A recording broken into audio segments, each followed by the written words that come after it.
Bonjour à toutes, bonjour à tous. Merci d'être connectés. Alors, je suis un entrepreneur heureux puisque je suis en compagnie de deux entrepreneurs qui sont heureux et qui vont aussi nous parler d'un sujet qui est absolument important, qui est la posture de l'entrepreneur allié de sa réussite.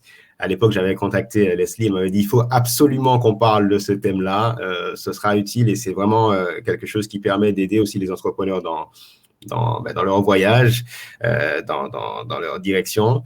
Donc, je suis très ravi aujourd'hui, de recevoir donc Leslie Jules Vécourt et puis Dolore Ravi, avec qui on va échanger aujourd'hui. Avant que vous vous présentiez Leslie et Dolore, je fais un petit coucou dans le chat. Donc, voilà, donc je vous dis bonjour dans le chat. À la fin de cet événement, vous allez recevoir le replay donc, de notre échange. Pour ceux qui se sont inscrits mais qui finalement n'ont pas pu être là, vous allez recevoir le replay, mais pour tous, vous aurez ce replay. N'hésitez pas à poser vos questions. Alors, si vous êtes plus à l'aise dans le chat pour poser vos questions, vous pouvez le faire.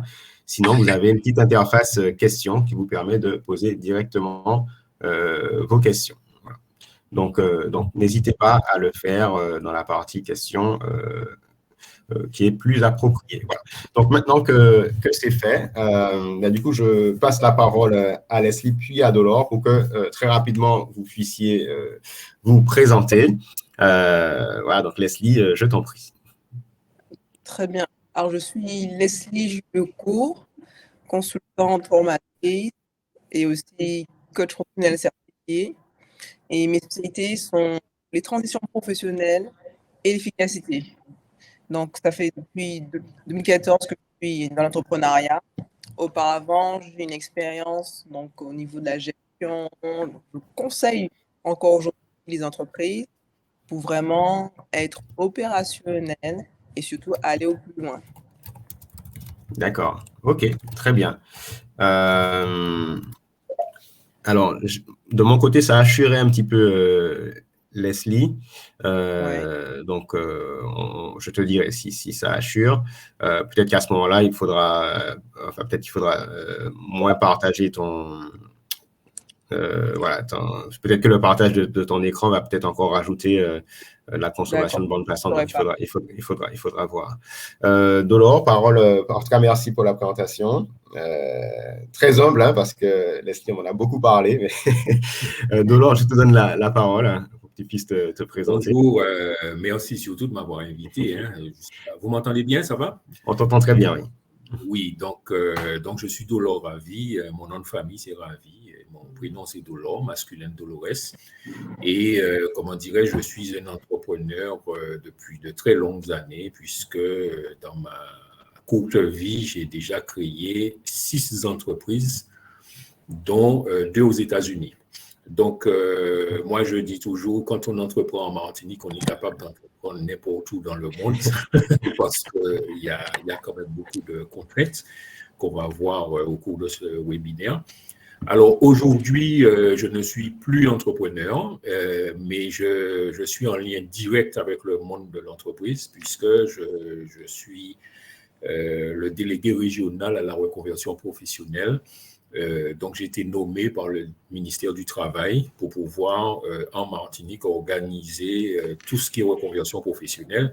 Et je me sens doublement concerné par le fait qu'effectivement, dans le cadre de mes missions auprès du préfet, il est clair que la reconversion professionnelle, dedans, il y a beaucoup d'entrepreneuriat. Donc, effectivement, je suis très heureux d'être avec vous et n'hésitez pas à me poser le maximum de questions. Voilà. OK, génial. Alors, nos deux interlocuteurs sont très humbles, mais ils ont fait énormément de choses. Dolore, je sais que tu as énormément fait aussi pour que l'entrepreneuriat aussi soit une vraie perspective pour certains et certaines. On y reviendra. Alors, ce que j'aimerais dans cet échange, c'est qu'on arrive à prendre des axes structurés. Leslie, je sais que tu avais aussi une présentation, ça te permettra aussi de rebondir. Alors, dans l'intitulé aujourd'hui du jour, c'est la posture de l'entrepreneur allié de sa réussite. Mais déjà, moi, j'aimerais savoir globalement de quel entrepreneur on parle. Est-ce qu'on, voilà, de quel entrepreneur on va parler aujourd'hui? Est-ce que c'est un entrepreneur qui est déjà confirmé? Est-ce que c'est un entrepreneur en lancement? Est-ce que ce qu'on va dire aujourd'hui concerne un petit peu tout le monde? D'ailleurs, vous, aujourd'hui, comment vous vous considérez en tant qu'entrepreneur? Ça m'intéresse. Voilà. Leslie, dis-moi. Alors aujourd'hui, l'entrepreneur qui est concerné pour moi, ce sont tous les entrepreneurs. Aussi bien D'accord. celui qui a le projet, donc les porteurs de projet, celui qui vient de se lancer, celui qui a déjà peut-être un rythme de croisière ou celui qui se dit chevronné et donc même senior.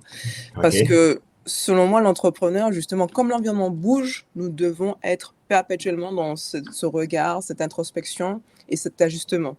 Donc, je pense que notre échange, c'est même très bien pour ceux qui sont déjà établis, parce qu'à OK. partir du moment où nous cessons de nous poser des questions, c'est là que le danger et que nous pouvons glisser dans des travers qui vont faire que nous exposons donc notre entreprise.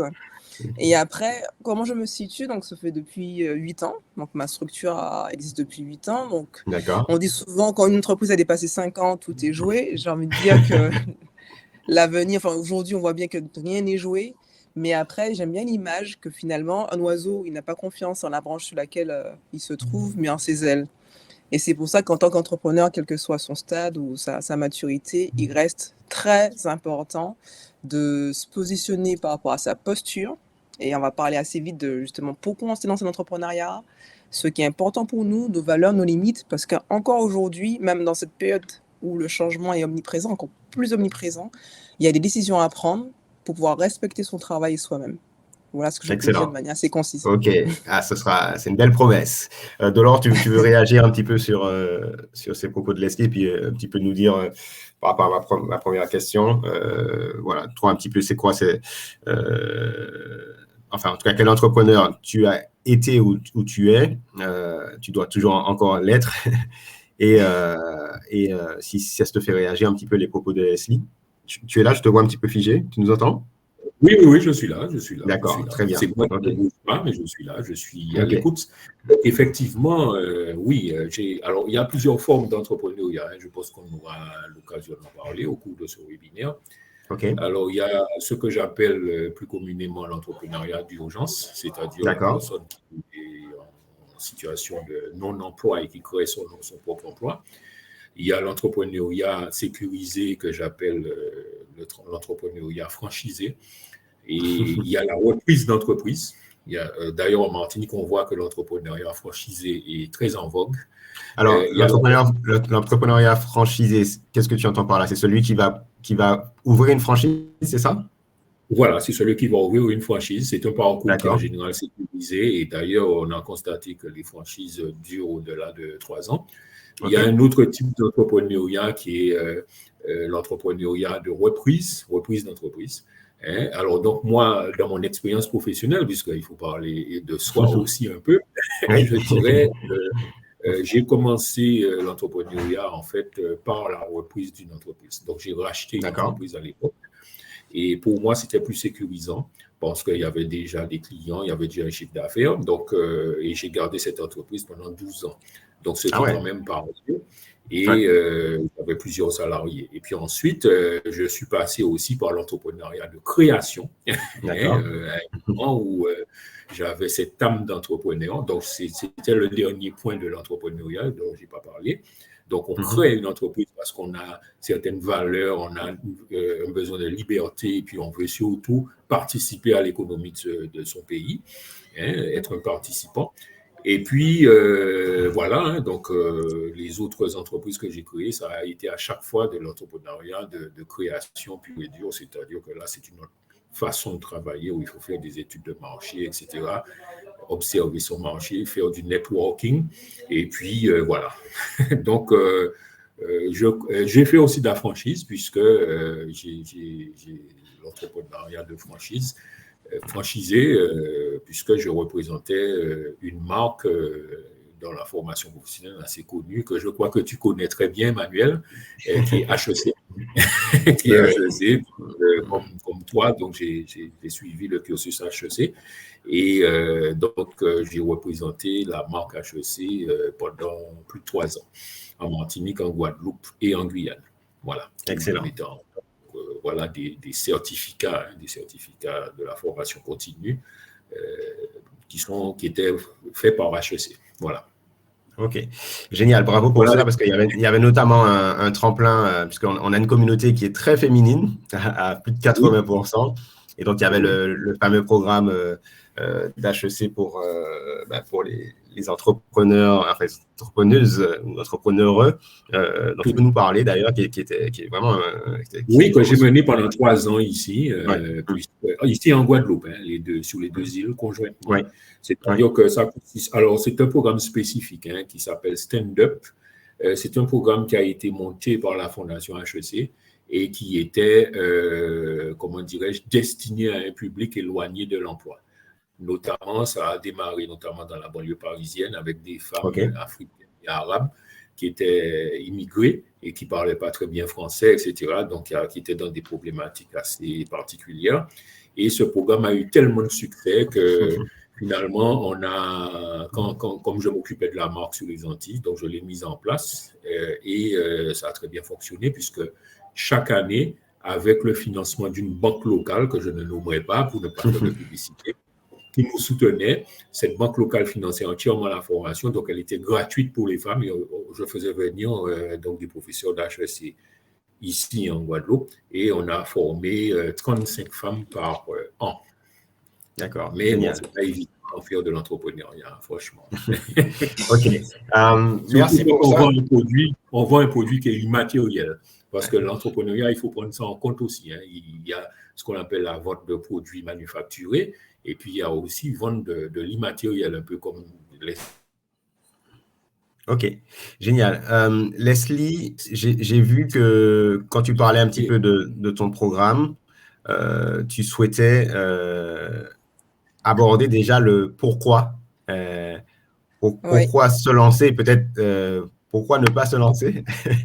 Donc, et puis après, on va, comme le temps va filer, on va aussi entrer directement aussi quand même dans le vif du sujet sur la posture. Parce que je pense que c'est important en gros, comme ça, j'imagine que quelqu'un qui est en projet d'entrepreneuriat ou même quelqu'un qui est lancé peut-être sous-estime l'importance du rôle de la posture au quotidien dans son projet, dans sa vie d'entrepreneur. Donc, peut-être revenons déjà sur ce point que, me semble-t-il, tu voulais voir. Et puis après, on va aborder vraiment le concept de la posture. Donc, pourquoi ou pourquoi ne pas? Voilà. Alors, la première question à se poser, c'est pourquoi nous pensons nous lancer dans l'entrepreneuriat. Delors l'a très bien résumé déjà, il y a plusieurs types d'entrepreneuriat, notamment franchisé, il y a la création, il y a la reprise aussi. Parce que selon notre enjeu dans l'entrepreneuriat, nous allons pouvoir choisir le bon type d'entrepreneuriat qui va nous correspondre. Okay. Et ça, c'est très important. Comprendre le pourquoi. Qu'est-ce que nous recherchons dans cet entrepreneuriat? Quels changements nous attendons? Et c'est là qu'il faut se dire quels sont les enjeux et vraiment visualiser le avant-après. Aujourd'hui, je suis dans un statut. Demain, qu'est-ce que j'attends vraiment de ce projet de création, de reprise ou encore par la franchise? Et c'est là que la notion de se dire, il y en a certains qui vont me répondre, je veux davantage me sentir à ma place ou plus utile. Et la question que je posais, s'ils sont salariés ou encore justement dans ce questionnement, mais comment vous voulez vous rendre utile? L'utilité est vraiment propre à chaque personne, il faut vraiment le comprendre. Delors disait que notamment pour contribuer à l'économie de la Martinique, ça peut être par la création ou maintenir des emplois en reprenant une entreprise. La question est fondamentale et il faut savoir qu'est-ce qui va vous pousser à vous mettre en mouvement ou encore à aborder ce changement. Tant qu'il n'y a pas des éléments de réponse précises par rapport au pourquoi ou encore aux attendus de votre aventure entrepreneuriale, nous risquons de créer en fait une situation qui ne va pas nous convenir. Et ça peut aller extrêmement loin. J'utilise l'image de la cage dorée. Combien d'entrepreneurs ont repris ou créé une entreprise, mais qui n'ont pas réfléchi vraiment au pourquoi? Et quand il y a le pourquoi, nous construisons le comment. C'est-à-dire, quelle forme va prendre notre entreprise? Est-ce que j'ai une équipe? Est-ce que j'en ai pas? Quelles sont les compétences qui sont nécessaires? Et quand je veux parler de compétences, et de là, on va certainement aller plus loin. Et on voit souvent le savoir technique lié au métier qu'implique notre entreprise. Donc, ça peut être effectivement la production, ou encore l'intellect, mais toute la posture, justement, tout le savoir-être lorsque nous devenons entrepreneurs. On parle beaucoup de leadership ou autre, mais tout ce que nous devons développer, dépasser nos peurs, nos craintes, parce que l'entrepreneur, c'est quelqu'un, quelle que soit la situation, il a ce choix, il fait ce choix selon moi et cette responsabilité d'avancer. Il ne sait pas encore comment, peut-être, mais il doit construire les jalons, le chemin pour pouvoir trouver des solutions. Et Génial. c'est comme ça qu'on peut avancer. Oui. Tu parlais de cage dorée. Oui. Je ne suis pas sûr d'avoir complètement compris ce que tu entendais par là. Est-ce que tu peux repréciser? Dis-moi. Oui. Bien sûr, avec plaisir. En fait, la notion de cage dorée, il y en a qui utilisent plutôt des menottes dorées. Okay. C'est qu'en fait, il y a des personnes qui ont vraiment toujours rêvé d'être leur propre chef d'entreprise parce qu'ils disaient, je ne supportais pas d'être salarié ou le micromanagement. Donc, c'est un rêve qui devient justement réalité. Il dit, mais c'est... Et voilà, je veux créer mon entreprise, c'est bon, je l'ai créée, c'est bon, le projet validé, le business, tout. En fait, nous avons coché toutes les cases et nous y sommes. Et pour autant, ça peut être plus ou moins à court terme, moyen, long terme, ils sont en souffrance. C'est-à-dire que, voilà, justement, cette entreprise qui a été tant rêvée, c'est ça qui est le plus dur. Nous l'avons rêvé toute notre vie, peut-être même très jeune ou enfant. Et finalement, soit nous en parle la satisfaction attendue, et nous avons du mal à nous en sortir. Nous avons des difficultés pour nous organiser, pour tout le côté relationnel, l'humain, qui vraiment fait la différence aujourd'hui, que ce soit avec ses clients, avec ses prestataires, avec son équipe. Et en fait, on se sent démunis si nous ne sommes pas préparés, notamment par la posture. Nous pouvons complètement être surprise. Et dans ce cas-là, se dire, mais avec un sentiment, mais je ne vais pas y arriver. Et en plus, plus je trouve une solution, moins ça ne va pas. Il y a une espèce d'être enfermé. Pourquoi dorer? Parce qu'on l'a rêvé. Et ça peut faire vraiment mal. Je connais des entrepreneurs qui souffrent dans ce sens-là. J'espère que c'est plus clair. Ok. Ah, c'est super clair. Dolore, tu veux réagir sur ça avant qu'on rentre vraiment dans la dynamique de la posture? Oui, bon, Leslie a dit exactement ce qu'il fallait dire. C'est-à-dire que pour renforcer ou bien pour aller un peu plus loin, moi, je dirais qu'il faut faire du choix. Un choix il se sécurise ou soit il est aventurier. Si alors, de l'autre, se sécurise, mais qu'il reste dans le salariat. Oui. Ça y est, tu m'entends bien? Oui, ça y est, ouais. Donc, tu peux reprendre peut-être. S'il veut être sécurisé, il vaut mieux. Oui, alors je dirais que souvent, la personne qui souhaite se lancer dans l'entrepreneuriat est face à un choix cornélien. C'est-à-dire que soit il cherche la sécurité ou soit il est un aventurier. Bon, celui qui cherche la sécurité, il a le choix de se tourner vers le salariat, effectivement, et aussi dans l'entrepreneuriat franchisé. Et puis, vous avez le vrai aventurier qui, lui, va faire une reprise d'entreprise ou qui va créer de manière ex nihilo. Et donc, ça, on se retrouve toujours à ce carrefour-là, je dirais, lorsqu'on souhaite se lancer dans l'entrepreneuriat. Parce que, dans mon expérience, j'ai accompagné beaucoup de gens qui ont créé des entreprises, Leslie le sait, et très souvent, vous avez des gens qui vous disent « Ouais, je veux être libre, je ne veux pas travailler pour quelqu'un, etc. » Donc, il n'y a que deux choix, il n'y a pas de troisième voie, comme j'ai expliqué tout à l'heure. Et en même temps, ces personnes-là vous disent « Oui, mais le mercredi après-midi, je ne veux pas travailler parce qu'il y a les enfants, le vendredi après-midi, il y a trop d'embouteillage. » Donc, je ne vais pas travailler non plus, donc ce n'est pas possible, quoi. Donc, on ne peut pas faire dans l'entrepreneuriat comme on fait avec les voitures, on ne peut pas faire de l'hybride. On ne peut pas faire de l'hybride. Donc, si on y va à fond, quoi. Voilà. Donc, oui, je dis souvent aux gens, si on veut être sécurisé, on peut choisir un certain type d'entrepreneuriat. Voilà. C'est très intéressant ce que tu dis, Dolore, sans vouloir te couper. J'avais jamais imaginé, entrevu finalement cet entrepreneuriat franchisé comme un entrepreneuriat sécurisé. C'est très intéressant. Merci pour ce point.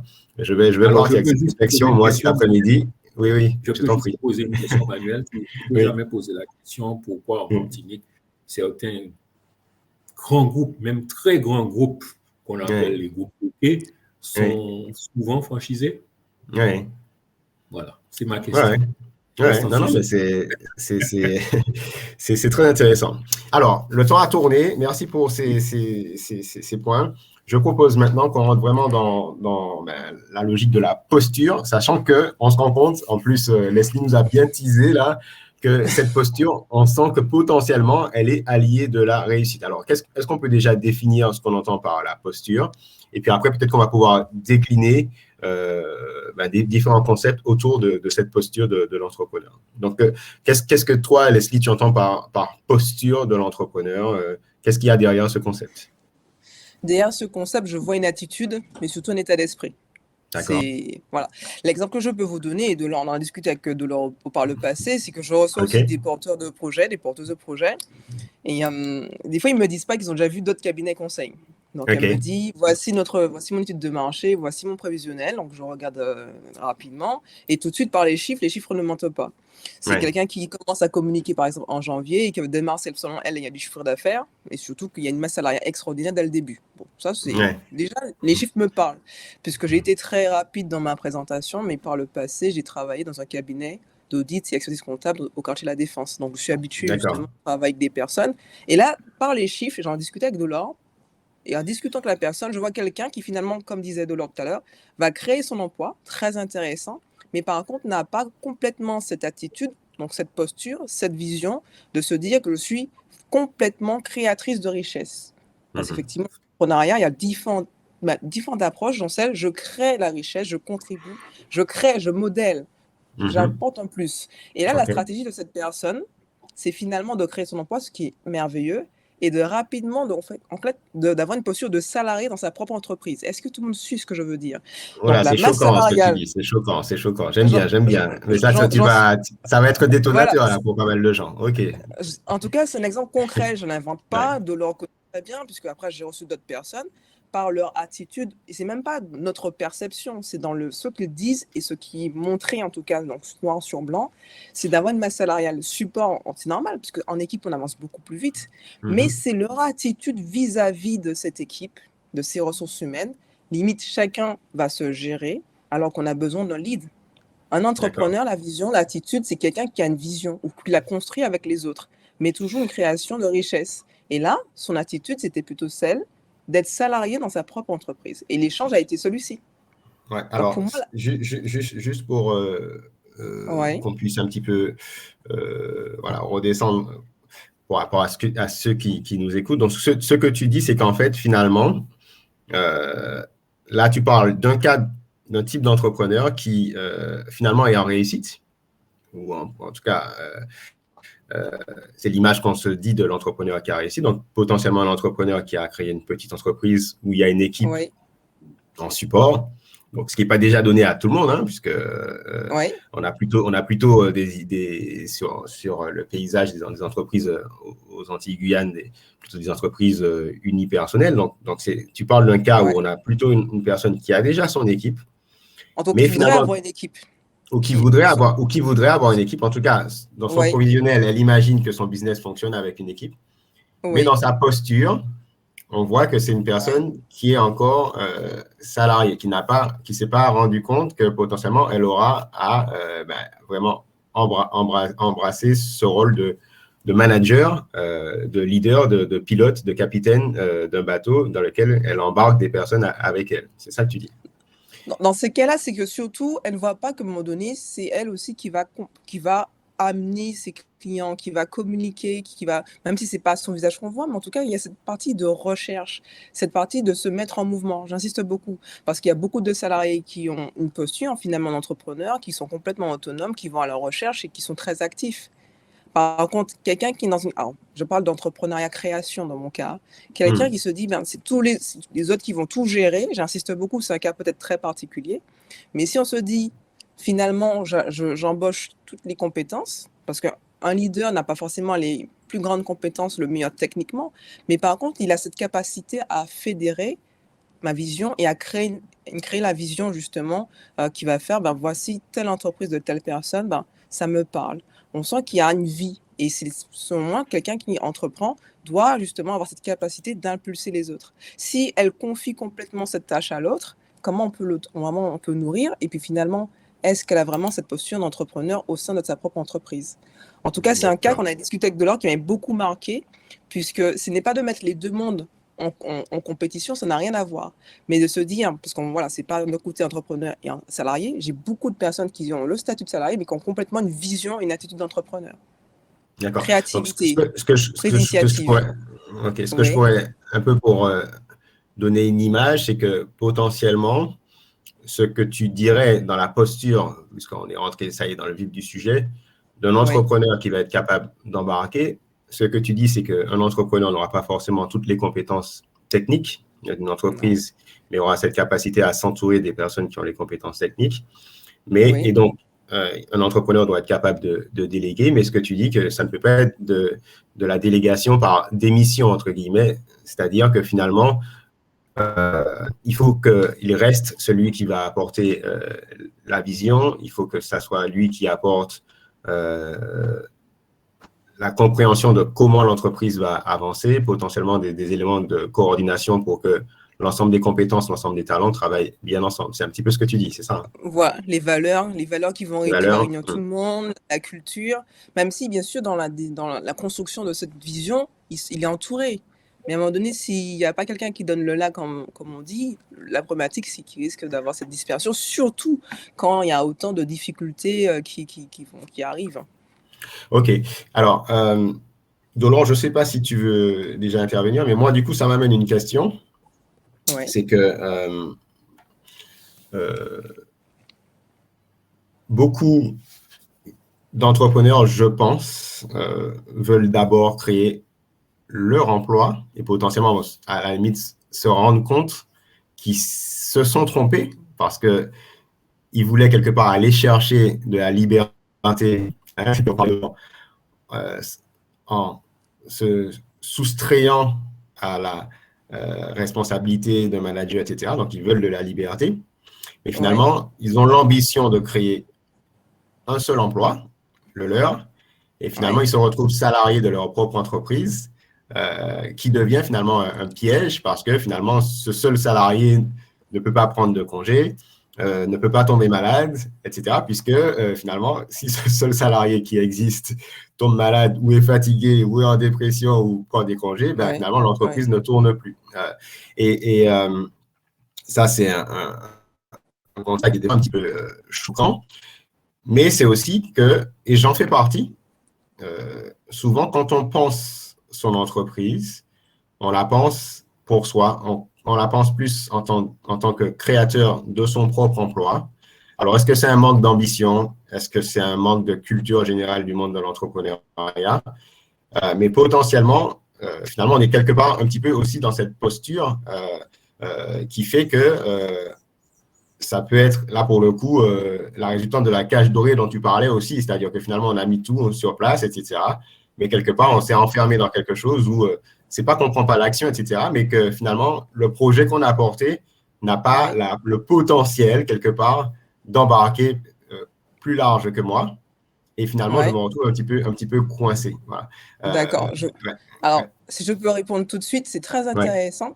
Parce qu'effectivement, concret à son premier emploi, comme je le dis, c'est d'abord mettre un max à oxygène pour soi et après, éventuellement, par rayonnement, nous pourrons aider les autres. Donc, c'est complètement au clair, puisque j'ai travaillé au quartier de la Défense, je suis revenue, je savais que je voulais créer mon entité pour des raisons de valeur, pour mettre à disposition mes compétences auprès de notamment des Martiniquais ou des personnes aux Antilles et plus loin. Et c'est tout à fait normal. C'est même pas la taille de l'entreprise. C'est vraiment comment nous voyons l'entrepreneuriat. Ça peut être nous et nous-mêmes. Après, c'est que lorsque j'accompagne les personnes à réfléchir de l'idée au projet. J'ai l'idée de créer, j'ai une idée. La partie projet, c'est ressources, compétences et organisation. Comment je vois organiser ma structure? Et pour aller, j'ai dit que ma spécialité, c'est l'efficacité professionnelle. Lorsque nous créons pour nous-mêmes notre entité magnifique, dans l'organisation, je dis à tous mes bénéficiaires, réfléchissez le jour où vous avez 50 clients, comment vous faites? Pouvoir ce qui peut être automatisé au maximum, puisqu'on a des outils extraordinaires de prise. Ça peut être prise de rendez-vous, email automatique.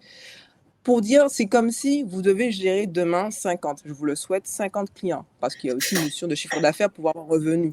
C'est de se dire, je passe à réfléchir à mon organisation. Effectivement, je suis la personne, je suis la première ressource. Mais en tant que première ressource, je dois me dire, mais demain, j'ai un surcoût d'activité. Comment je vais gérer?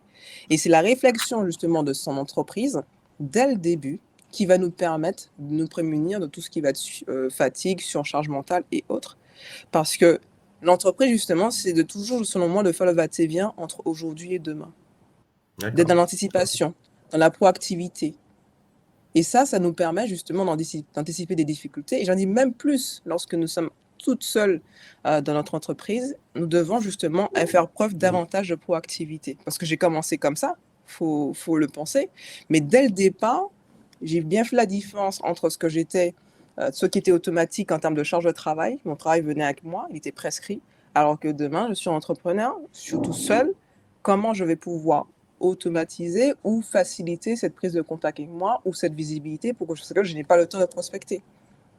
Ou si demain j'ai beaucoup de demandes, comment je vais gérer? Excellent. Dolore, j'avais une question pour toi, Oui. puisque tu as accompagné énormément de porteurs de projets.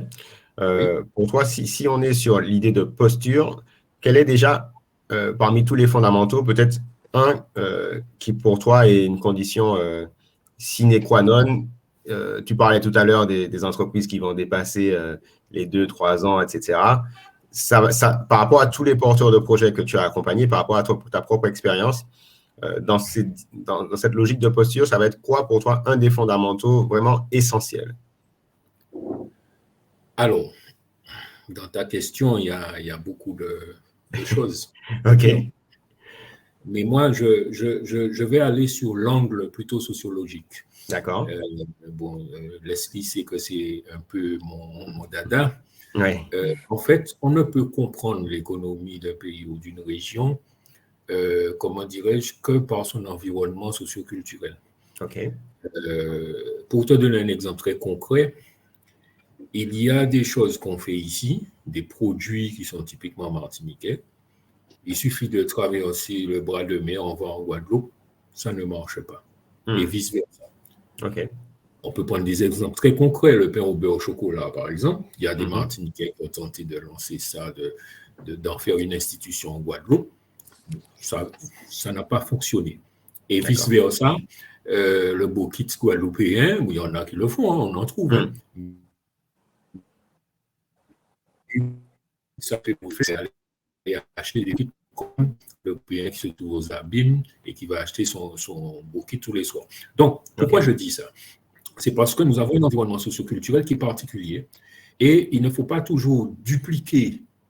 La franchise le fait, c'est vrai, mais la franchise le fait, c'est parce que les gens voient à la télé des publicités de choses de marque nationale. Donc, effectivement, quand la franchise s'installe ici, ils connaissent déjà le produit. Et puis, vous savez, les gens voyagent beaucoup, ils vont en France, etc., dans d'autres pays. Donc, quand une franchise arrive, on sait exactement comment elle fonctionne. Très bientôt, il y a une grande franchise qui arrive, qui est Starbucks, qui va s'installer en Martinique.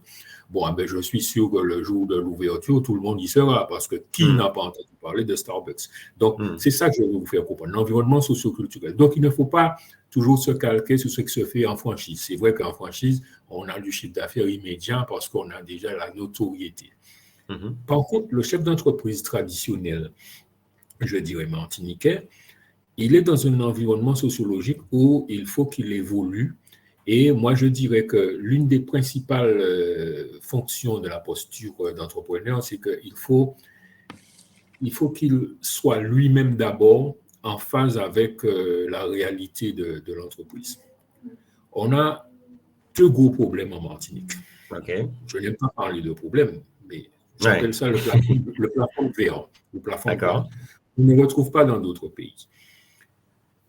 On a deux gros problèmes en Martinique. Le premier problème, c'est le financement des entreprises. D'accord. Quelqu'un peut avoir une idée géniale, etc., etc. Il n'arrive pas au bout, tout simplement parce qu'il a une problématique de financement. Ça, c'est le premier problème. Et le second problème, ça reste toujours dans le giron, je dirais, de Leslie, c'est le fait de se faire payer. Et c'est vrai que ça fait des années que je prêche dans le désert. On est en train de parler de manière macroéconomique en Martinique, de l'octroi de mer, etc., les prix, les tarifs, etc., etc. Il faut vous dire une chose, c'est que si les prix sont en partie aussi élevés en Martinique, c'est en partie surtout à cause de la problématique du paiement des factures. Pourquoi je dis ça? C'est-à-dire qu'il y a beaucoup d'entreprises qui vont augmenter leurs marges pour servir de banque, n'est-ce pas, à ceux qui ne les payent pas. Donc, les délais de paiement sont relativement importants en Martinique, qui font que, effectivement, quand je dis délai de paiement, je ne parle pas uniquement du secteur public, je parle également du secteur privé. Donc, à part des gens qui font ce qu'on appelle la facturage, vente ou bien qui vendent hamburger, etc., là, vous êtes payé. Ah oui, d'accord, oui, bien sûr. Mais si ce n'est pas dans ce secteur-là que vous êtes, vous aurez toujours des problèmes de trésorerie. Et c'est ça qui est, à mon avis, l'un des principaux freins, je dirais, au développement des entreprises. Et c'est ce qui montre aussi que nous sommes devenus une sorte d'économie de comptoir en Martinique. L'économie de comptoir, c'est quoi? On importe un produit, on le transforme plus ou moins, alors on appelle ça production locale, ou bien on applique une marge dessus, et puis ensuite on le revend. Vous voyez? Mais en réalité, le jour où il y a un problème d'approvisionnement, voilà, on se retrouve un peu en difficulté. Donc, en fait, je crois qu'il faut analyser l'environnement socioculturel dans lequel on se trouve, et le chef d'entreprise qui arrive à faire ça, qui se fait suivre par des consultants qui tiennent la route et qui vont leur faire comprendre dans quel environnement ils se trouvent, ils ont beaucoup plus de chances de réussir. Donc, la posture qu'il faut avoir, à mon avis, puisque c'était ta principale question, c'est de cultiver un entourage positif. Parce que vous aurez toujours des gens pour vous dire « Ah ouais, mais si ça ne marche pas, tu fais quoi? Ah ouais, mais tu te lances dans ça. Pourquoi tu ne passes pas un concours plus tôt, etc. etc. » Parce que ça, c'est la culture aussi en Martinique. Ce que j'appelle la culture de sécurisation. Et puis après, on se plaint que c'est toujours les mêmes qui entreprennent et qui réussissent. Mais c'est parce qu'on nous a inculqué cette culture-là de sécuriser son parcours professionnel. Donc, en fait, si vous voulez, il faut cultiver un entourage positif. Moi-même, je viens d'une famille où mes parents étaient des fonctionnaires. Chaque fois que je dis, je me lance, je fais une entreprise, mais pourquoi tu fais ça? Tu as des diplômes, passe un concours, etc. Ça m'est arrivé quand je suis rentré à l'époque à la chambre de commerce. On m'a dit, enfin, tu es devenu stable. Alors que pendant toutes les années précédentes, je ne leur ai jamais demandé.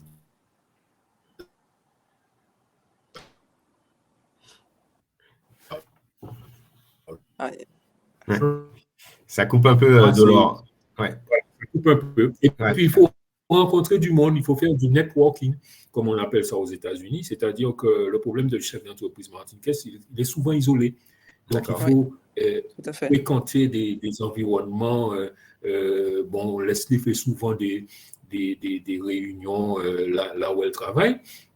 Des petites conférences et tout. Il faut y aller parce que quand on y va, après, on parle on échange des expériences, etc., etc. C'est extrêmement important. On le fait beaucoup aux États-Unis et au Canada. Ça fait partie même de la posture du chef d'entreprise. Il faut dépasser ses peurs parce que j'ai parlé tout à l'heure de plafond de verre, mais si on reste sur des plafonds de verre, on aura toujours peur d'aller plus loin. L'objectif, c'est quoi? C'est simplement de relever le plafond de verre. C'est tout. Et il y a des moyens de le relever. Et puis, surtout, il faut analyser et indiquer ses limites budgétaires. C'est-à-dire qu'il ne faut pas dépasser ses limites budgétaires. Si vous savez que vous avez 10 000 euros à investir, etc., n'essayez pas d'investir 15 000 ou 20 000 euros. Vous voyez? Vous allez avancer petit à petit en travaillant avec votre trésorerie. Et surtout, je dirais, sécuriser la façon dont vous allez être payé. Parce que si beaucoup d'entreprises chutent, c'est à cause de ça. Ce n'est pas à cause du savoir-faire du chef d'entreprise, ni à cause d'une problématique de marché. C'est par rapport aux deux problématiques dont j'ai parlé précédemment, c'est-à-dire le financement et le fait de savoir se faire payer. OK, c'est vraiment être dans l'anticipation, organiser, vraiment connaître sa trésorerie. Donc, l'idée, on n'a pas dit que l'entrepreneur est bon techniquement partout, mais en tout cas, une connaissance, une culture générale de la gestion, c'est indispensable, je recommande fortement. Et puis aussi au niveau de votre organisation, quand on dit l'organisation, c'est la rigueur aussi. Donc, ça envoie une image de qualité à vos clients. Il y a les CGV, il faut vraiment prendre le temps de bien verrouiller tout ça. Alors, CGV pour ce qui nous écoute. Conditions générales de vente, les conditions générales de vente, ou encore les conditions générales pour les consommateurs, parce que c'est ce qui va établir les règles de la relation professionnelle. Et ça peut vraiment vous protéger de difficultés, je vous le dis, encore plus aujourd'hui, parce que Delors parlait de difficultés à être payé. Vous, notamment, vous êtes seul TPE, vous serez plus sensible au niveau des difficultés financières, et c'est pour ça que par rapport aux missions que vous avez réalisées, il est indispensable de pouvoir vous faire payer. Parce que c'est très très dur, je vous le dis, on l'a connu, de devoir justement réclamer votre propre argent. Et à un moment donné, des fois on se dit, mais oui, mais c'est pas de sa faute, il faudra pouvoir s'affirmer.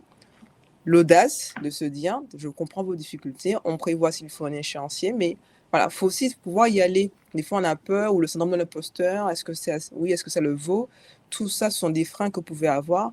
Donc, cette rigueur vis-à-vis de soi et de son activité, l'ouverture d'esprit, vraiment être toujours dans l'apprentissage, dans la rencontre avec les autres, parce que ça vous crée un réseau. Ne surtout pas s'isoler, j'insiste beaucoup.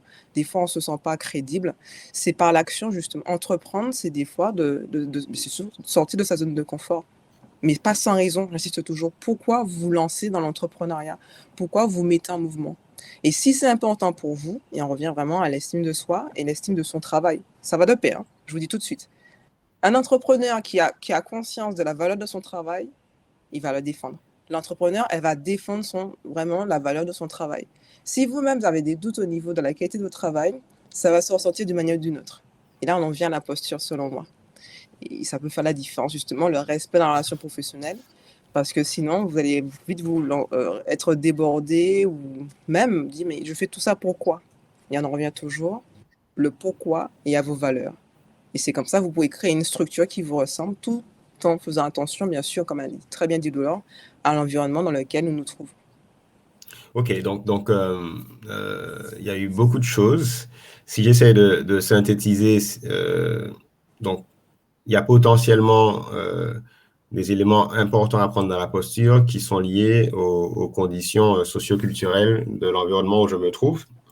Parce que là, pour le coup, même si j'essaye d'en faire fi, ça va, enfin, je veux dire, là, pour le coup, ça va me retomber dessus. Donc, c'est déjà bien connaître et comprendre son environnement. Ce que j'ai entendu aussi, c'est que globalement, il y a un certain nombre de compétences techniques qui vous semblent nécessaires, pour lesquelles il ne faut pas forcément être un expert, mais qui sont quand même des conditions sine qua non pour être un entrepreneur, donc notamment l'approche de la gestion. En tout cas, c'est revenu chez les deux d'entre vous, c'est que sur cette partie-là, l'entrepreneur reste le capitaine, donc il doit avoir des notions quand même solides en termes de gestion pour pouvoir être capable d'anticiper. Tu as utilisé ce mot-là souvent, Leslie. De discuter aussi avec ses partenaires. Avec les partenaires, exactement. Ouais. Okay. Ce que j'ai entendu aussi, c'est le fait de s'exposer, mais pour savoir pourquoi on s'expose, et s'exposer, entre guillemets, à la réussite ou au doute, mais en tout cas des gens qui vivent le même parcours que nous, donc notamment d'autres entrepreneurs, d'autres porteurs de projets. Oui. Donc, Dolores disait que c'est très américain ou très canadien, en tout cas très dans la culture d'Amérique du Nord. Et il y a beaucoup d'initiatives qui se font en Guyane, en Guadeloupe, en Martinique. Et Leslie, tu portes certaines d'entre elles. Donc, c'est s'exposer finalement sans préjugés, parce que finalement, c'est ce qui va nous nourrir, ce que tu dis, Dolores, c'est ce qui va être un moteur quand potentiellement, parce que voilà, c'est un peu les montagnes russes, le fait d'être entrepreneur, c'est ce qui va nous redonner un boost, ce qui va nous permettre aussi de partager des problématiques avec d'autres qui sont peut-être déjà passés par là et qui vont nous donner des solutions, en tout cas leur vision de comment on pourrait nous aborder le problème, et potentiellement ça va nous permettre de réfléchir d'une façon différente. Et puis, ce que tu disais, et là c'est quand même quelque chose qui est pas simple, Leslie, c'est que finalement, ça va être une histoire aussi de projection. Et là, on est en phase avec des émotions, on est en phase avec des blocages potentiellement que l'on peut avoir. Donc, tu as parlé de syndrome de l'imposteur, tu as parlé de doute, tu as parlé de la projection de soi en tant qu'entrepreneur. Et là, les peurs, voilà. Et sur ça, j'aimerais qu'on puisse en discuter. Donc, ce que tu dis, c'est que potentiellement, ce qui va faire que finalement, au lieu d'aller vers la réussite, potentiellement, je vais aller dans l'échec, c'est qu'il va y avoir un certain nombre d'émotions, de blocages, de difficultés de projection qui vont faire que, je vais douter potentiellement de la qualité de mon travail. Je vais douter potentiellement que je suis la bonne personne pour la mission que j'ai considérée. Je vais du coup avoir peur de m'imposer, ou potentiellement je vais être dans le fait de me mettre un petit peu en dessous. Je vais avoir peur, donc tu parlais tout à l'heure, d'aller chercher mon argent, ou potentiellement je vais renoncer ou accorder finalement peut-être des rabais considérables parce que par rapport à la négociation du client, je vais décider que peut-être qu'il a raison, que je ne veux pas, etc. Tout ça. Et ça, pour le coup, autant tout le reste, dans ce que vous me dites, je vois les actions concrètes et j'ai l'impression qu'on peut y arriver, c'est-à-dire comprendre l'environnement culturel, etc. Ça, on vit dedans, donc il faut ouvrir les yeux, s'exposer au succès ou aux difficultés des autres, donc ça, c'est sortir. Alors, ça peut être difficile, mais je comprends qu'on peut y arriver. Monter en compétences, notamment sur les compétences techniques, sur la gestion, on peut aller se faire accompagner par les différents réseaux qui peuvent exister. Mais travailler un petit peu, ou se former, mais travailler sur soi, sur ses émotions, sur ses blocages, comment on fait? Parce que pour le coup, là, c'est quelque chose qui nous définit. Et je pense que potentiellement, c'est un chantier énorme qui, potentiellement, n'est pas résolvable par la personne elle-même seule. Donc, comment on s'y prend? Est-ce que tu as des pistes sur ça, Leslie, et potentiellement aussi Dolore? Oui. Alors là, je parlais effectivement difficulté, donc la peur de s'affirmer. Donc, je fais vraiment la différence entre s'imposer et s'affirmer. Il y a un côté on est ferme, un côté on est autoritaire. Et après, déjà, justement, la vision que nous avons souvent, donc la vision manichéenne, c'est-à-dire noir ou blanc. Soit je réussis, soit j'échoue. Donc déjà, on a cette vision-là, c'est tout ou rien. Déjà, l'entrepreneur, il faut qu'il soit notamment au clair avec cette notion d'échec. Dans mon discours, quand j'accompagne des personnes, enfin, bénéficiaires, entrepreneurs ou autres, donc, mon conseil, justement, c'est d'avoir conscience et connaissance de qui vous êtes. C'est-à-dire, ce qui va faire que vous vous sentir vraiment en compétence, à l'aise, et dans quelle situation, justement, toutes les peurs ou tous les freins dont tu viens de lister, qui vont faire que vous ne serez pas dans le projet ou complètement dans le côté entrepreneur, ça peut vous bloquer à un moment donné. Mon conseil, c'est de faire le point dès le début. On peut le faire en cours de route. Comme je vous dis, ça s'adresse à des porteurs de projets, de nouveaux entrepreneurs ou encore ceux qui sont déjà seniors. J'ai des personnes qui sont entrepreneurs depuis des années, mais qui sentent qu'elles atteignent la limite pour la gestion des équipes. Mais là, ça en vient à la conscience et la connaissance de soi. Ça peut paraître un peu fictif, mais qu'est-ce que c'est? C'est à quel moment cette situation va faire que je vais complètement déborder. Je vais perdre pied. Je ne peux pas gérer mon émotion. Je vais être complètement immobilisé. Ou je vais juste voir, justement, et cette peur d'échec va prendre toute la place. C'est-à-dire, je vais voir que le mur. Déjà, on apprend une leçon. Selon moi, un entrepreneur, c'est quelqu'un qui a développé, j'insiste beaucoup, ce n'est pas inné, qui a développé cette capacité de, quand il faut, se remettre en question et de prendre la responsabilité de pouvoir influencer sur une situation. Mais pour autant, il ne va pas se remettre en cause complètement. C'est de ma faute dans le sens que je n'ai pas la compétence. Le questionnement est normal dans l'entrepreneur. En préambule, je disais quelqu'un qui ne se questionne plus, justement, comme disait Dolore, il n'est peut-être plus ouvert à son environnement, il ne voit pas les ressources, les solutions qu'il peut trouver. Donc, pour répondre à ta question, mon conseil, c'est s'il le faut, de vraiment faire ce travail d'introspection, de connaître quelles sont mes ressources et quels sont mes freins. Si c'est une peur, l'idée, c'est déjà d'identifier la peur. Comment elle se manifeste? À quel point c'est un frein pour nous? Et c'est au quotidien, nous pouvons nous entraîner, pouvoir nous libérer de cette peur. Nous sommes des êtres humains, on aura toujours des émotions, et heureusement. Après, la problématique, c'est quand ça nous freine véritablement. Le fameux, par exemple, sauter le pas. J'ai une bénéficiaire, elle était venue à me voir, elle m'a parlé de son projet, très bien, le côté concret. Mais elle ne s'était pas lancée. Donc moi, j'avais déjà identifié, il y a une peur. Elle m'a dit non, j'ai pas de peur, etc. Sachez que 2 ans après, je l'ai revue dans d'autres circonstances, elle m'a dit, Mme G, en fait, quand j'ai eu le cheminement de notre conversation et vous avez raison, j'ai cette peur-ci. Elle est identifiée, donc on met un mot, M-O-T dessus, de voir quelle connexion et quelle valeur qui fait que justement, c'est des croyances limitantes qui vont faire que cette peur, elle grossit et elle est encore actuelle aujourd'hui. Et c'est comme ça que nous pouvons accompagner justement pour travailler des peurs libérées. Mais il faut vraiment tout en restant soi. Mais là, dans ce cas-là, cette peur-là, je me dis, aujourd'hui, n'a plus de sens parce qu'elle me freine. Et c'est un travail qu'on peut faire. Mais je recommande beaucoup de faire des bilans. Ça peut être un bilan de compétences ou autre. Ça aide à mettre à plat, de comprendre son mode de fonctionnement et de construire des solutions pour justement se libérer de tous les freins qu'on peut avoir. Mais est-ce que, alors je suis un petit peu néophyte, hein, je ne crois pas en avoir fait.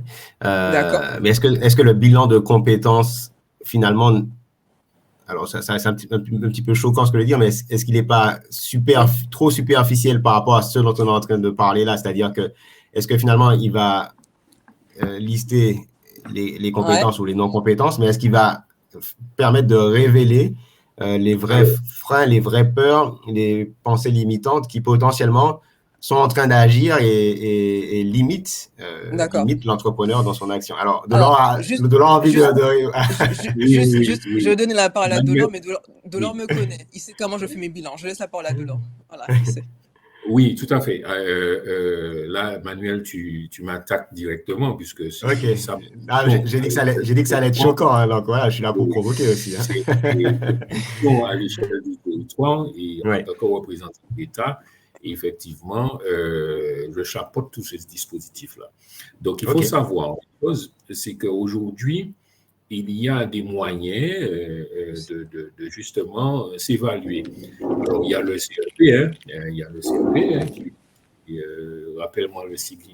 Conseil d'évolution. Voilà, conseil d'évolution professionnelle. Voilà. Il y a également les bilans de compétences qui peuvent être pris en charge financièrement. Voilà, je sais que Leslie en fait beaucoup. Alors, quel est l'intérêt de ces trucs? Et puis, il y a d'autres produits aussi dont je m'occupe au niveau des entreprises qu'on appelle les PCRH.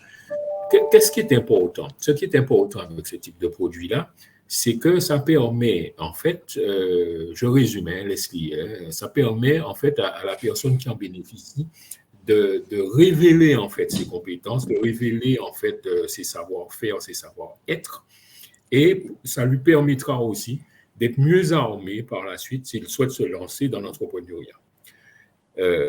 Bon, et puis ensuite, il y a une autre étape qui vient par la suite, c'est la formation. On peut dire ce qu'on veut, parce que justement, faire un CEP et puis faire un bilan de compétences, ça va révéler certaines choses et peut-être certains manquements que pourrait avoir cette personne. Et ces manquements-là sont facilement éliminés à partir du moment, identifiés à partir du moment où on va trouver une formation qui va correspondre à la correction.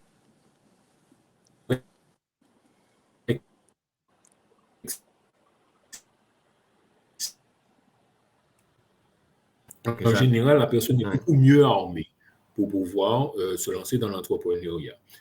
Autre chose que je voulais dire, je reviens toujours sur l'environnement socio-culturel, nous avons tendance très souvent à regarder ce qui se fait autour de nous. C'est-à-dire qu'on voit un entrepreneur qui a monté une boîte de pizza et puis après, il roule en Porsche. Alors, on se dit, ben oui, ça c'est un secteur qui marche, bon, ben je me lance. Mais, alors, je vais vous donner un chiffre qui est quand même assez inquiétant en France, un chiffre très sérieux hein, qui vient du ministère de l'Économie et des Finances. Dans les années 70, il y avait sur les entrepreneurs, 70% des entrepreneurs qui créaient des entreprises en France étaient des personnes qui venaient de rien. C'est-à-dire des personnes lambda qui n'avaient pas de financement, qui n'avaient pas d'argent, etc., etc. Et les 30 autres pourcents étaient des héritiers. Aujourd'hui, ça s'est inversé. En Martinique également, c'est pareil. J'ai pu, puisque je travaille beaucoup avec toutes les institutions publiques, hein, IEDOM, INSEE, etc., on se rend compte qu'une grande partie des entrepreneurs qui créent ici en Martinique, 60% des entrepreneurs qui créent en Martinique sont des héritiers. Alors, qu'est-ce qu'on appelle un héritier? C'est quelqu'un qui a des parents qui ont des moyens, ou bien quelqu'un qui a des parents qui sont déjà des entrepreneurs, et donc ils suivent la ligne des parents. Et donc, ça veut dire que les 40% restants, ce sont des gens qui n'ont pas au démarrage cette possibilité-là d'avoir du financement et d'avoir de la trésorerie pour pouvoir se lancer. Même quand on se lance sur un parcours sécurisé comme la franchise, eh bien, il faut avoir quand même 20 ou 30 000 euros de droits d'entrée. Donc, si vous n'êtes pas un héritier, vous n'avez pas cette somme-là. Hein. Et aller faire un prêt pour cette somme-là, c'est se lancer dans une galère. Donc, je ne sais pas si vous comprenez ce que je veux dire. Donc, ça, c'est extrêmement important. Et je reviens sur le CEP et puis sur le bilan de compétences, ce que fait Leslie très bien. Ça permet à la personne de savoir qui elle est, ses compétences, ses manquements, de manière à les corriger par rapport à une formation. Et là, elle est mieux armée pour se lancer dans le monde de l'entrepreneuriat. C'est extrêmement important à mon avis, parce que les gens qui échouent, ce sont les gens qui ne sont pas formés, qui sont concentrés que sur leur savoir-faire, mais qui ne connaissent pas, je dirais, le monde de l'entreprise. Et pour finir, c'est les Américains qui m'ont appris ça. Il faut éviter toujours de dire oui, je crée une entreprise pour créer de l'emploi, etc., etc. Vous n'êtes pas comment dirais-je, un bienfaiteur de l'humanité. Vous créez une entreprise, c'est pour créer de la valeur ajoutée, c'est pour créer de la marge, c'est pour créer de la valeur pour pouvoir vous-même vous enrichir. C'est extrêmement important. C'est pour vous enrichir. Donc, en fait, ça, c'est extrêmement important et beaucoup de gens n'ont pas compris ça. Et même quand on crée son entreprise et qu'on se lance dans l'entrepreneuriat, il faut toujours vous dire, je crée ça, c'est pour avoir de l'argent, c'est pour pouvoir créer de la valeur ajoutée. On ne crée pas une entreprise pour créer des emplois.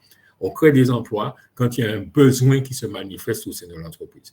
Donc, il faut se baser au démarrage toujours sur deux choses, des termes anglophones, c'est le downsizing et l'outsourcing. Alors, le downsizing, c'est quoi? Size, c'est la taille. Down, c'est baisser. Donc, il faut réduire au maximum toutes les charges de l'entreprise. S'il y a des charges que vous pouvez prendre à votre compte et les réduire au maximum, faites-le. Et puis, le deuxième, qui est l'outsourcing. L'outsourcing, c'est simplement, il y a des compétences qui vont être révélées que vous n'avez pas dans votre bilan de compétences. Eh bien, choisissez autour de vous des professionnels qui vont vous aider à le faire. Il y a des professionnels qui vont vous aider à le faire. Vous n'avez pas de compétences nécessairement comptables, eh bien, voyez avec un professionnel de la comptabilité. Vous n'avez pas de compétences juridiques, voyez un consultant, n'hésitez pas, parce que l'outsourcing, ça vous permet de vous recentrer sur ce que vous savez faire, parce qu'il ne faut pas oublier qu'un entrepreneur, il doit savoir tout faire normalement. Et il y a très peu de gens qui peuvent le faire. Voilà ce que je pourrais donner comme conseil au démarrage, le downsizing et puis l'outsourcing. Ça vous donne vraiment plus de choses. J'insiste, et là je vais vers l'esprit, il faut faire une introspection par le biais du CEP ou du bilan de compétences. Ok, super. Parce que cela, c'est dangereux. En tout cas, c'est important d'avoir vraiment cette vision de son entreprise, même si on est seul, j'insiste beaucoup, parce qu'on peut imaginer ce que dit Dolore, c'est un peu surprenant ou choquant. C'est encore plus valable lorsque nous sommes seuls, non, mais parce que nous sommes habitués. Mais vraiment, parce qu'en atelier, je sais qu'il y a des personnes qui se disent, mais à la fin d'un échange, je n'aurais jamais imaginé que j'aurais dû penser ou imaginer toutes ces strates lorsque je crée mon entreprise alors que je me vois seule. C'est vrai que j'amène toujours cette vision, enfin en tout cas de cette projection, donc ça ne peut pas forcément tout de suite à 10 ans, mais dans 1 an, qu'est-ce que vous allez mettre en place? Parce que Dolore l'a dit, j'ai commencé comme ça, une entreprise c'est quoi? Création de la richesse. Alors peut-être que le mot financier comme ça, c'est choquant, le rapport à son argent aussi. Faut se poser la question, le rapport à l'argent et le rapport aux autres et au travail.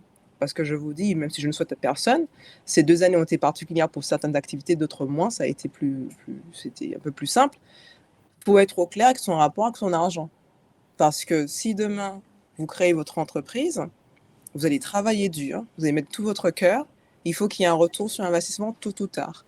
Et là encore, c'est de prévoir, est-ce que 1 an, 2 ans, 3 ans, programmer ce que vous pouvez tenir financièrement avec pas de revenus ou avec du revenu. Voilà, ça peut être surprenant ce que je dis, mais c'est encore plus vrai lorsque nous sommes seuls, on va dire physiquement en termes de main, même si nous avons vu qu'il est très important de se faire entourer, de concevoir qu'il y ait un entourage qui vous dise effectivement, mais pourquoi tu t'embêtes à te lancer dans l'entrepreneuriat? J'ai eu ce discours-là quand je suis revenue en Martinique, qui ne comprennent pas tout, parce qu'elle-même, cet entourage aussi va projeter ses propres peurs, ses propres croyances dans l'entrepreneuriat, et c'est pour ça que nous, je reviens un peu au début, pourquoi nous voulons nous lancer dans l'aventure, dans l'entrepreneuriat. On a vu qu'il y a différents types.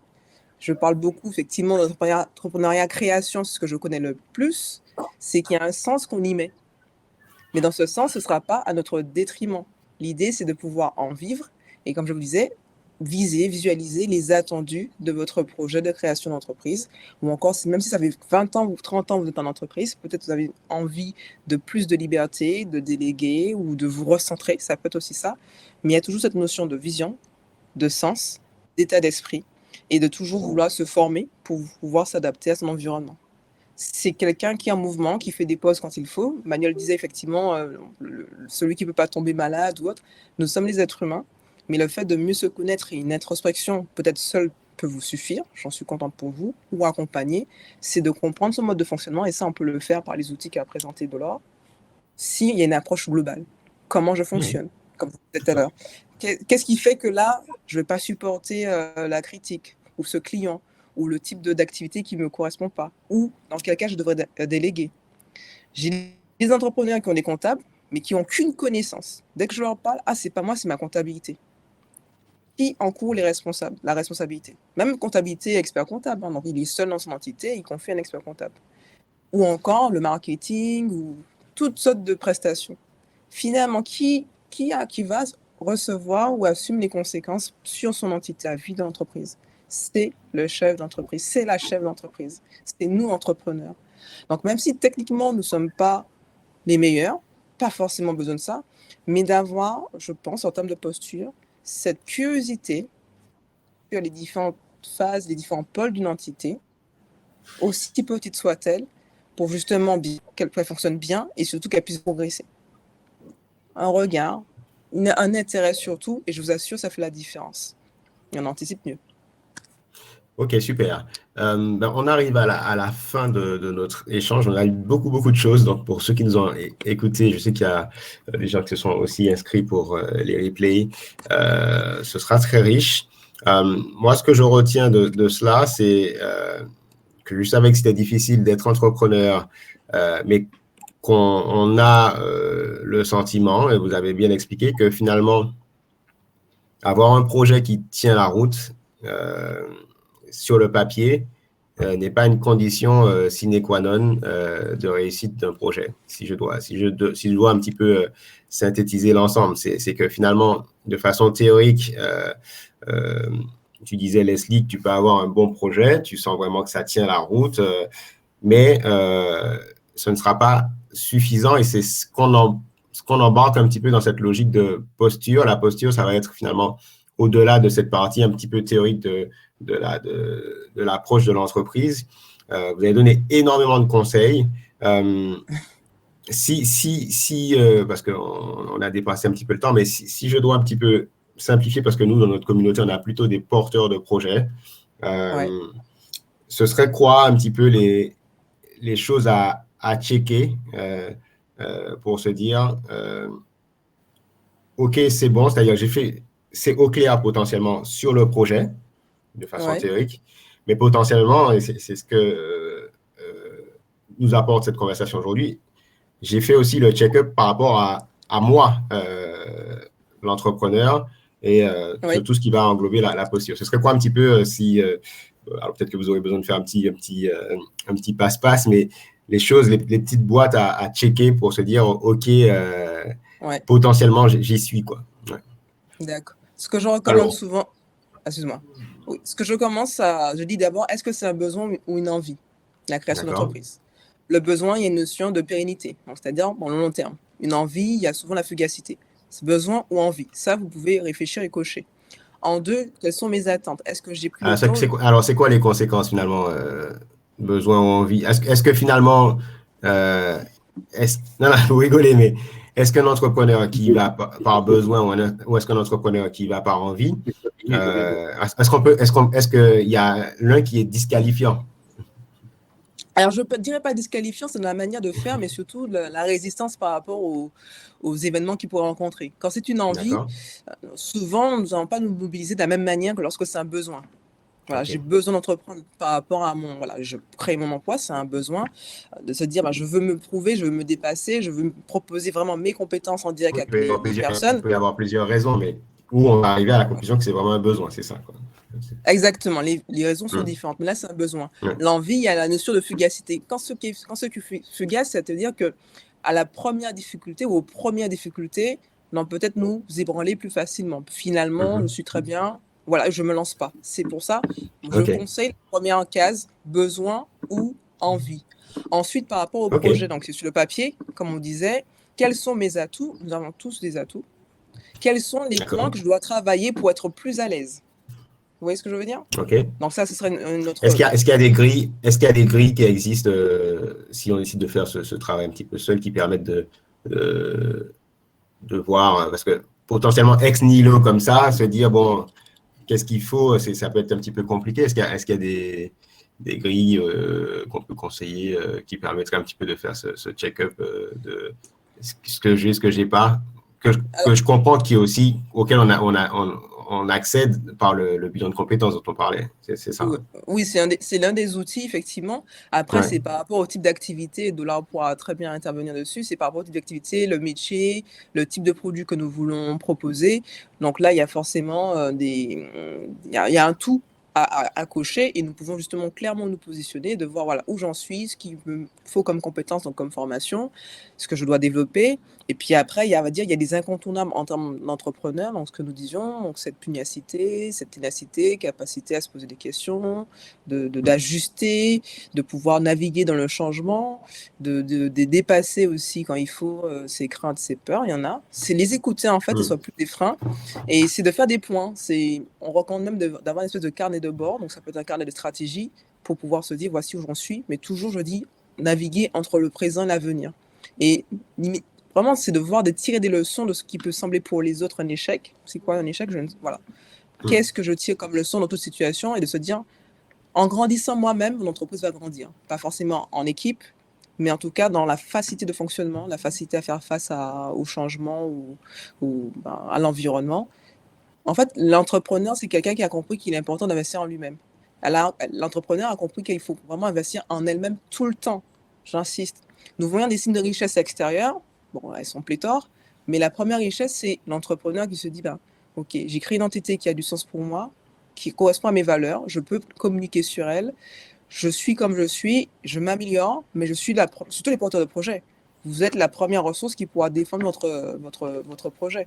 Il faut être convaincu et persuadé par celui-ci en quoi il peut être une valeur ajoutée, puisque lui-même répond à un besoin, le vôtre, mais aussi celui de l'environnement. Ok. Dolore, tu voulais rajouter des points dans cette ouais. Non, la façon de Leslie a déjà quasiment tout dit.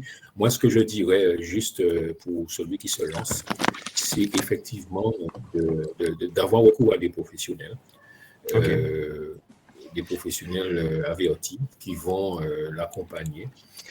Parce que ça aussi, c'est un investissement immatériel qui n'a l'air de rien, mais qui est extrêmement important. Deuxièmement, faire un peu comme les Américains, plutôt que d'investir souvent dans du matériel coûteux alors qu'on n'a pas encore des clients, d'investir plutôt dans la communication. Je crois que Manuel, tu t'y connais bien dans ce domaine-là. Et pourquoi je dis la communication? Parce que qui dit investir beaucoup dans la communication, moi j'ai accompagné des porteurs de projets qui avaient des investissements de 90 000, 100 000 euros, même plus. Et puis en fait, quand la communication, c'était 400 ou 500 euros, et puis ils disaient, oh non, mais je vais communiquer sur Facebook et puis Instagram, et puis c'est bon. Non, c'est pas comme ça. Et puis en plus, c'est lui-même qui veut faire ses propres films avec son appareil photo numérique, lui-même avec son iPhone qui va faire ses petits trucs. Il va aller sur Canva pour faire ses propres présentations. Donc en fait, il n'a pas recours à un professionnel. Je reviens toujours sur l'outsourcing. Et en fait, il fait tout lui-même et il se lance lui-même. Et en fait, l'intégralité de ces investissements passe dans ce qu'on appelle l'investissement matériel. Mais à quoi bon investir je dis souvent aux gens, à quoi bon avoir une boutique que vous faites des choses géniales et que personne ne sait que vous existez? Vous voyez, l'Américain, il parle dans l'autre sens. Il communique à tout va, d'abord, sur toutes sortes de médias, pas seulement Facebook et Instagram. Et puis ensuite, quand les clients appellent et qu'il est débordé d'appels, c'est là qu'à ce moment-là, il va commander ses produits et il va jouer sur l'offre et la demande. Donc, vous voyez, la différence, elle est là. La différence, elle est là. Et j'ai eu à le tester personnellement, Et donc, je crois que c'est une autre façon de faire. Regardez bien comment font les entrepreneurs franchisés. Ils n'ont encore rien fait, ils communiquent avec des grandes affiches, etc. Ils font ce qu'on appelle du teasing en marketing, alors qu'ils n'ont pas rien. Ils n'ont même pas parfois commandé leurs produits. Et ils jouent sur la rupture, ce qui crée chez le consommateur un état de tension pour pouvoir justement, voilà. Donc, je ne sais pas si nos interlocuteurs comprennent bien ce que je dis.